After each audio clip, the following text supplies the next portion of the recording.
Ladies and gentlemen, thank you very much for inviting me to address you today.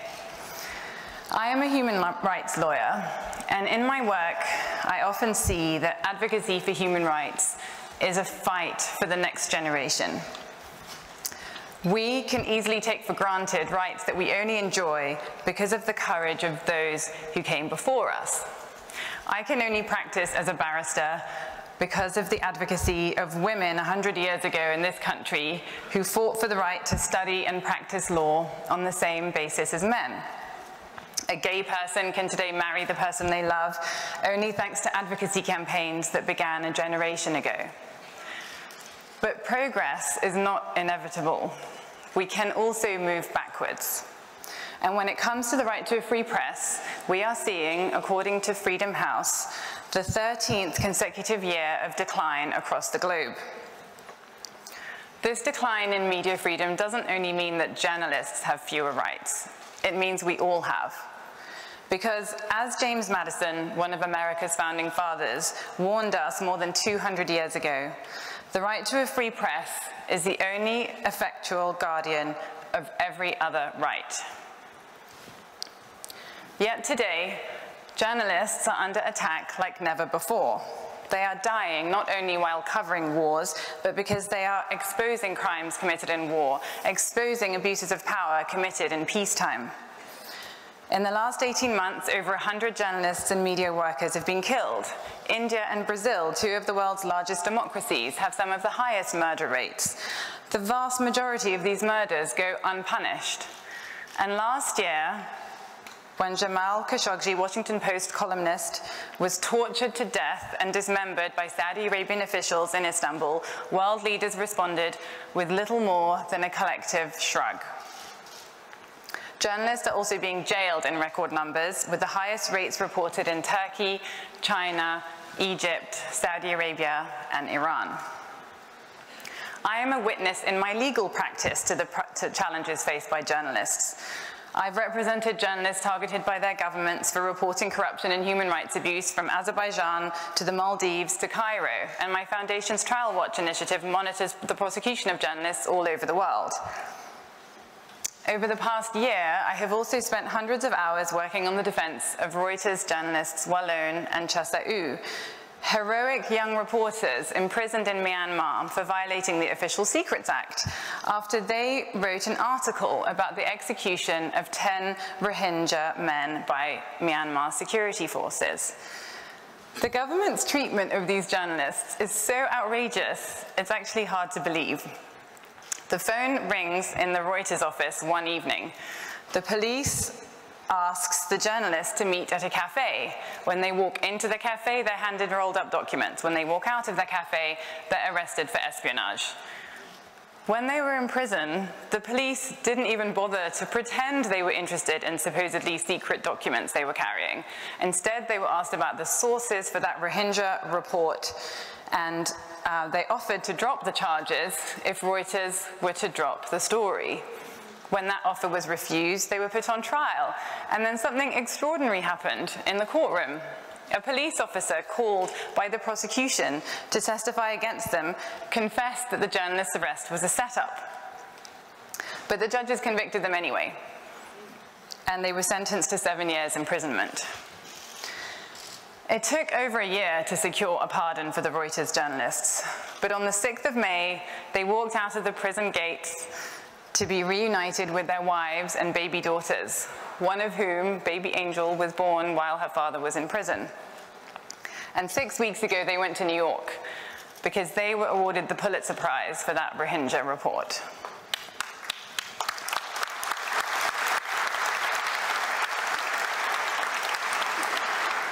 More recently, I have been appointed as counsel for another award-winning journalist, Maria Ressa. Ms. Ressa was CNN's bureau chief in Jakarta and Manila before she teamed up with 3 other women to set up an independent news site.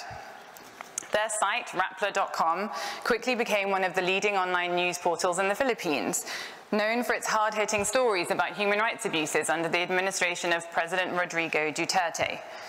Last year, Ms. Ressa was one of 4 journalists named as Time magazine's Person of the Year, for what Time called, quote, great risks in pursuit of greater truth.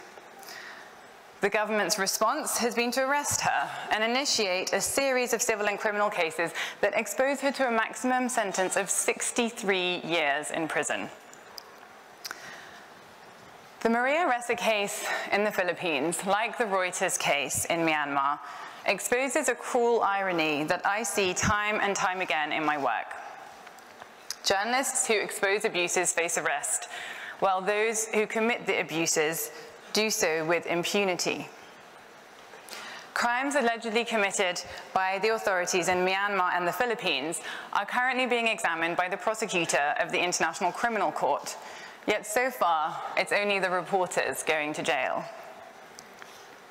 Now you may think that these problems only affect people in far-off lands, but you would be wrong. These problems are global, and they exist even in countries that otherwise have a strong tradition of free speech. No region is untouched.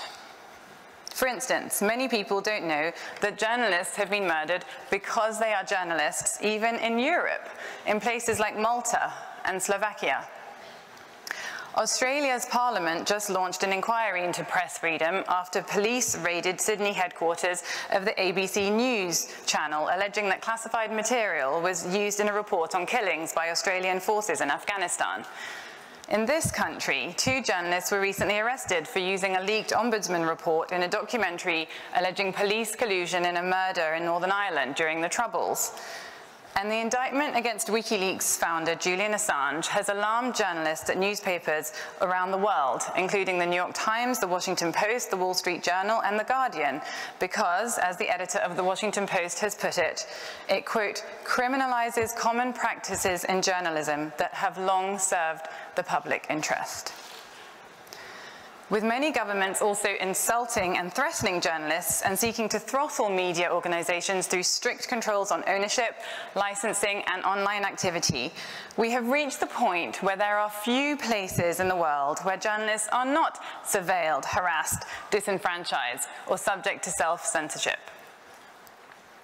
I should not need to explain to this audience why this is so consequential. In the last story that Jamal Khashoggi wrote in the Washington Post, he lamented the fact that the vast majority of countries in the Arab world lack a free press, and that as a result, millions of Arabs are either uninformed or misinformed.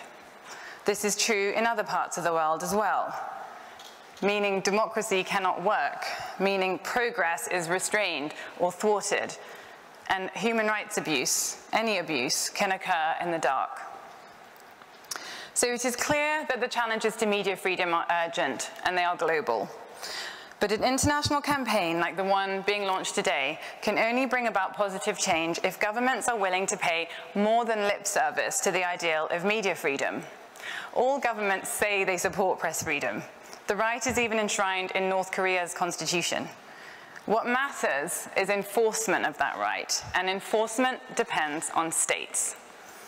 So I am grateful to the Foreign Secretary, Jeremy Hunt, and to Foreign Minister Chrystia Freeland for bringing us all here today. I'm grateful for their assistance in cases where I have represented detained journalists. And I'm grateful that today they are shining a light on the importance of media freedom around the world. But my message to all the ministers who are here is that signing pledges and making speeches is not enough. They must make sure that their laws respect media freedom and that their police, prosecutors, judges, and citizens do the same. States must ensure that when a journalist is attacked, this crime is investigated and that those responsible are held to account.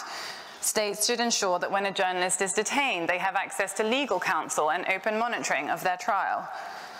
States can provide more robust consular assistance when their nationals are arrested abroad for their reporting. They can provide special visas for persecuted journalists who need asylum, and they can impose targeted sanctions and other penalties on states that try to silence critical speech by detaining or killing journalists. States can make a concrete commitment today by contributing to the Global Media Defense Fund that has been established to help journalists access legal assistance and training. And I hope they will support the work of the new independent international legal panel that I will introduce tomorrow. Recent reports suggest that today, only 1 in 10 people in the world lives in a country with a free press. And today, the country of James Madison has a leader who vilifies the media, making honest journalists all over the world more vulnerable to abuse. With authoritarianism, isolationism, and nationalism gaining ground, the relevance of international institutions and respect for international norms are seriously in question. I believe it is this crisis of the international rule of law that makes this initiative compelling. It is compelling not because the international system works, but because it is broken. So we need groups of like-minded states that will move forward on one issue, even if they are paralyzed on others. That is why I am supporting this campaign, and I look forward to working with many of you to see what we can achieve. Thank you.